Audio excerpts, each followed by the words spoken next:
Hello everyone, তো আজকে ছিল রবিবার। আজ আমি সারাদিন কি করি সেই ভিডিওটাই তোমাদের সঙ্গে আমি শেয়ার করব। তো ঘুম থেকে উঠে ফার্স্ট আমি আমার বিছানাটা ঠিক করে নিয়েছি। নেওয়ার পরে দেখলাম অনেকগুলো জামা কাপড় এদিক ওদিক ছড়িয়ে আছে, তো সেগুলোকেই গুছিয়ে নিলাম।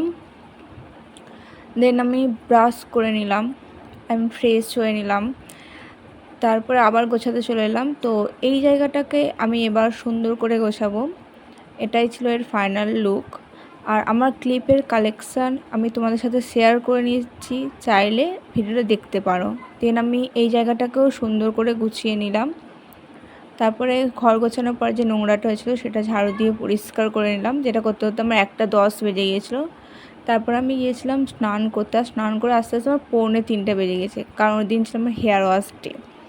তো এটা আমার স্নানের পরে স্কিন কেয়ার রুটিন। তো ফার্স্ট আমি এই টোনারটা ইউজ করি, দেন পন্ডসের ময়েশ্চারাইজার, তারপরে উইশ কেয়ারের সানস্ক্রিন বডি লোশন, দেন এই সেরামটা আমার খুবই ফেভারিট একটা সেরাম। দেন লাঞ্চে ছিল ভাত, চিকেন, আর ছিল আমের চাটনি, যেটা গরমকালে প্রত্যেকের বাড়ি হয়। তারপরে আমি একটা ভাত ঘুম দিয়েছিলাম। ভাত ঘুম দেওয়ার পরে আমার স্টুডেন্টরা চলে এসেছিলো, কারণ আমি মঙ্গলবার এদেরকে পড়াবো না, তাই রবিবার পড়ছি। কিউটি পাই আমি খেয়ে ফাঁকে খেয়েছিলাম মুড়ি আর এটা আমাকে খেতে আমার খুব ভালো লাগে। আর ডিনারে ছিল ভাত আর আমের চাটনি।